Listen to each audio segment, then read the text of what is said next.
Welcome, students.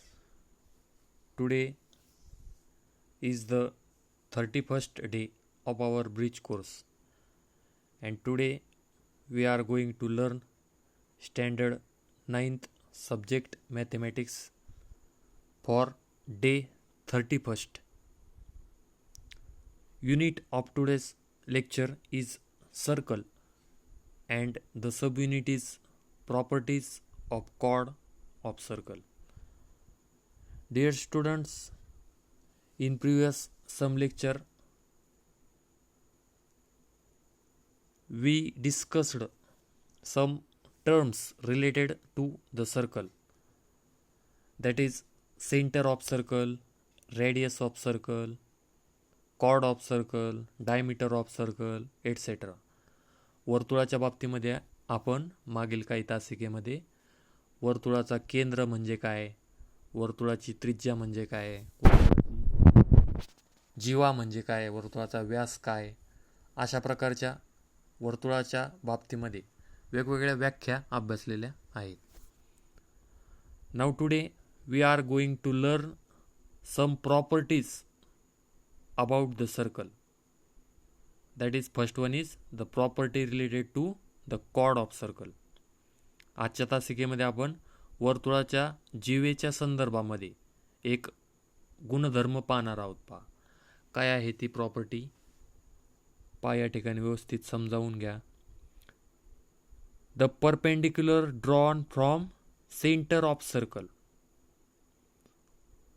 To the chord. A perpendicular drawn from centre of the circle to the chord. या ठिकाणी circle आहे आणि या सर्कलचं सेंटर आहे ओ.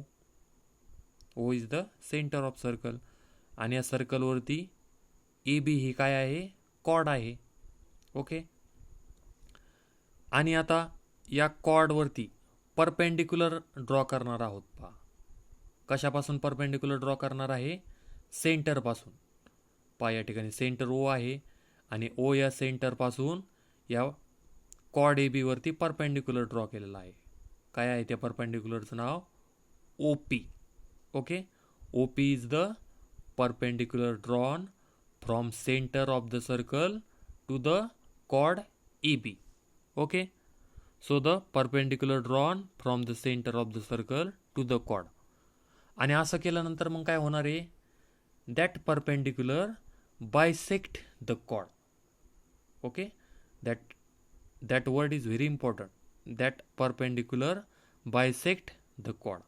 तर तो जो काही परपेंडिक्युलर आहे तो परपेंडिक्युलर या कॉर्डला काय करणार आहे, बायसेक्ट करणार आहे.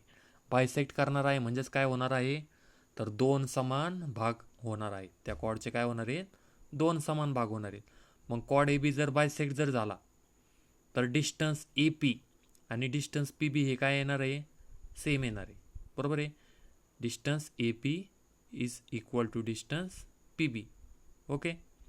आता ए बी जर 10 सेंटीमीटर असेल, सपोज ए बी जर 10 सेंटीमीटर असेल तर ए पी डिस्टन्स किती मिळणार आहे, मग तुम्हाला हाफ ऑफ 10 म्हणजे 5 मिळणार आहे.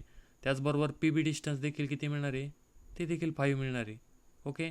म्हणजे 5 हे डिस्टन्स ए पी आणि 5 पी बी डिस्टन्स, 5 + 5 म्हणजे टोटल ए बी डिस्टन्स काय होणार आहे, 10 होणार आहे. म्हणजेच कॉर्ड ए बी जो आहे तो कॉर्ड ए बी काय होणार आहे, बायसेक्ट होणार आहे. येतं लक्षामध्ये. अशा प्रकारे सिंपल प्रॉपर्टी आहे बा एक, perpendicular drawn from center of the circle to the chord bisect that chord. येतंय लक्षामध्ये.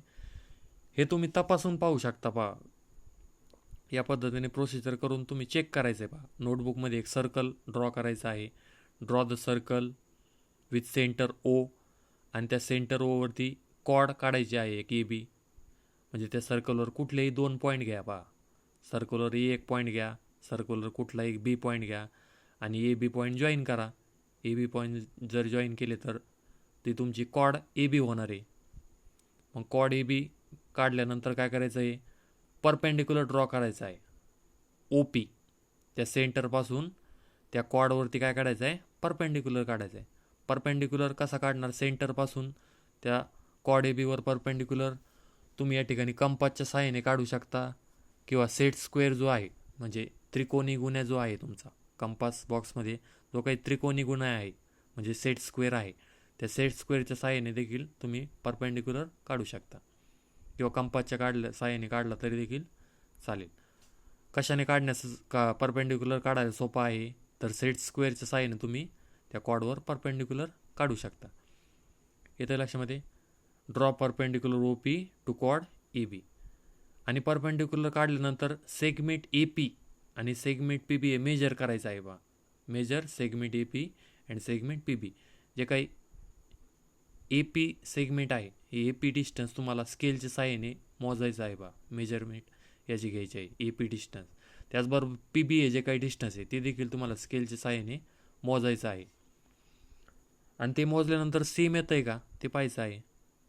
After measuring the length of segment AP and segment BP, you will be find that distance is equal. ते distance तुमचं कसं येणार आहे ते same येणार आहे. येतं आहे लक्षामध्ये. या ठिकाणी तुम्ही हे नोटबुकमध्ये सर्कल ड्रॉ करून या ठिकाणी कॉर्ड ए बी ड्रॉ करू शकता आणि कॉर्ड ए बीवरती सेंटर ओपासून परपेंडिक्युलर ड्रॉ करायचे. परपेंडिक्युलर ड्रॉ केल्यानंतर ए पी डिस्टन्स आणि पी बी डिस्टन्स स्केलच्या साहाय्याने मोजायचं आहे. ते डिस्टन्स सेम येणार आहे. आणि मग त्यामुळं जो काही रिझल्ट आहे हे रिझल्ट तुमचा व्हेरीफाय होणार आहे बा. काय आहे तो result. Perpendicular drawn from centre of the circle to the chord bisect that cord.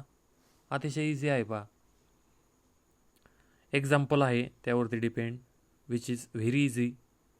In a circle with centre O the segment A B is chord of length 9 centimetre. Circle आहे आणि सर्कलचा cord A बी आहे आणि chord ए बीची length किती दिलेली आहे 9 centimetre दिलेली आहे. Length of chord A B is 9 centimetre. त्यानंतर ओ सी जे आहे segment O C is perpendicular to A B. जी काही ओ सी आहे बा सेगमेंट ओ सी ही सेगमेंट ओ सी जी आहे ती कॉर्ड ए बीला काय आहे परपेंडिक्युलर आहे. कॉर्ड ए बीला काय आहे परपेंडिक्युलर आहे. म्हणजे त्या ठिकाणी सेंटरपासून त्या chord A beaver perpendicular draw केलेला आहे तो काय आहे ओ सी. आणि त्यावरून तुम्हाला काय फाइंड आउट करायचं आहे find the length A C. ही जी काही ए सी लेंथ आहे बा एवढी A C length find out करायची. किती असणार आहे मग तुम्हाला अतिशय इझी आहे. आत्ता जो काही रिझल्ट पाहिला आपण तो रिझल्ट या ठिकाणी यूज करायचा आहे. Total A B J cord आहे ते टोटल ए बी कॉर्ड किती दिलेली तुम्हाला 9 सेंटीमीटर दिलेली. Length of chord A B is 9 centimetre. जो काही कॉर्ड ए बी आहे कॉर्ड ए बीची लेंथ किती दिली 9 सेंटीमीटर दिली. मग 9च्या किती होणार ते हाफ होणार आहे. जे काही ए सी आहे ए सी डिस्टन्स जे आहे ते ए बीचे काय होणार आहे हाफ होणार आहे. का बरं हाफ होणार आहे कारण हा रिझल्ट आहे पहा. जो काही परपेंडिक्युलर ड्रॉ करता तुम्ही सेंटरपासून कॉर्डवर जो परपेंडिक्युलर ड्रॉ करता त्या परपेंडिक्युलरमुळं कॉर्ड काय होणार आहे बायसेक्ट होणार आहे. बायसेक्ट होणार आहे म्हणजे 2 समान भाग होणार आहे. त्या कॉर्डचे 2 समान भाग होणार आहे. त्यामुळे ए सी डिस्टन्स आणि सी बी डिस्टन्स हे सेम राहणार आहे पहा. म्हणजेच ए सी डिस्टन्स जे आहे ते टोटल ए बी डिस्टन्सच्या किती राहणार आहे हाफ राहणार आहे. म्हणजेच या ठिकाणी रिझल्ट जर यूज केला O C is perpendicular which divides the chord A B into 2 equal part by using that property. Then C is the mid point of line segment A B. C हा line segment A बीचा mid point देखील तुम्ही म्हणू शकता. आणि मग त्यामुळं result वापरल्यानंतर ए सी जे आहे ए सी डिस्टन्स किती राहणार आहे length A C equal to half of length A B. जो टोटल कॉर्ड ए बी आहे त्या कॉर्ड ए बीच्या लेंथच्या हाफ तुमचा काय असणार आहे ए सी असणार आहे. Length A C equal to half of length A B. आणि लेंथ ए बीची मेजरमेंट दिलेली आहे तुम्हाला किती येते 9 आणि हाफ ऑफ 9 म्हणजे किती होणार आहे 4.5 सेंटीमीटर. त्यामुळे लेंथ ए सी जी आहे ए सी लेंथ किती मिळणार आहे तुम्हाला 4.5 सेंटीमीटर मिळणार. सी बी देखील किती असणार आहे ती देखील 4.5 असणार आहे पहा. आणि मग टोटल ए बी लेंथ 4.5 आणि प्लस 4.5 म्हणजे टोटल किती होणार ती 9 सेंटीमीटर होणार आहे. येतं लक्षामध्ये. आपल्याला फक्त काय विचारलं आहे लेंथ ए सी विचारली. त्यामुळे लेंथ ए सी किती होणार आहे that is equal to half of A B म्हणजे 4.5 सेंटीमीटर. अशा प्रकारे अतिशय सोपं एक्झाम्पल आहे. एक्झरसाईजमध्ये देखील एक एक्झाम्पल दिलेलं पहा ते देखील अतिशय सोपं आहे. या ठिकाणी प्रोसिजर करायची आहे तुम्हाला. Draw circle with centre O. एक सर्कल काढायचा आहे, त्याचा सेंटर ओ घ्यायचा आहे. नंतर त्या सर्कलवरती कॉड एल एम काढायचं आहे. कॉड एल एम कसा काढणार आहे, म्हणजे जीवा एल एम कशी काढणार आहे, तर त्या सर्कलवर कोणतेही 2 पॉईंट घ्यायचे आहेत पहा. एक पॉईंट एल घ्या आणि दुसरा पॉईंट यम घ्या. असे त्या सर्कलवर कोणतेही 2 पॉईंट घ्यायचे आहेत, एल आणि यम, आणि ते जॉईन करायचे. एल आणि यम 2 पॉईंट काय करायचे, जॉईन करायचे. आणि ते जे काही लाईन सेगमेंट आहे which joining that point L and M which is on the circle, त्याला काय म्हणणार आहे, कॉड म्हणणार आहे तुम्ही. अशा प्रकारे त्या सर्कलवर कॉड एल एम काढणार आहात तुम्ही, आणि त्या कॉड एल एमवर परपेंडिक्युलर ड्रॉ करणार आहेत. सेंटर ओ पासून परपेंडिक्युलर ड्रॉ करणार आहेत तुम्ही. सेट स्क्वेअरच्या साहाय्याने परपेंडिक्युलर ड्रॉ करा, किंवा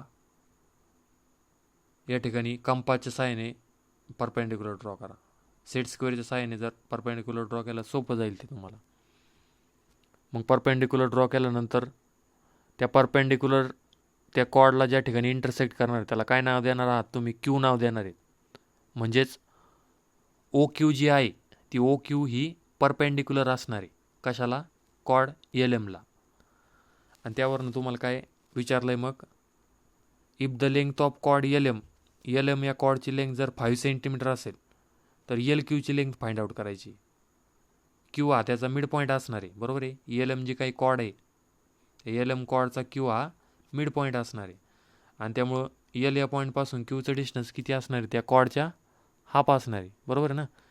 परपेंडिक्युलर आत्ता रिझल्ट जो आहे आपला, तो रिझल्ट या ठिकाणी यूज करू शकता. A perpendicular drawn from centre of the circle to the chord bisect that chord. आणि त्यामुळं जे काही लेंथ आहे टोटल कॉर्डची ती 5 सेंटीमीटर आहे. आणि त्यामुळे एल क्यू लेंथ किती राहणार आहे, ते हाफ होणार आहे त्याच्या, म्हणजे 5च्या half of L M that is half multiplied by 5, म्हणजे किती होणार आहे ती 2.5 सेंटीमीटर होणार आहे. येतं लक्षामध्ये. अशा प्रकारे अतिशय इझी एक्झरसाइज आहे, तुम्ही ती नोटबुकमध्ये लिहायची आहे. We should stop here.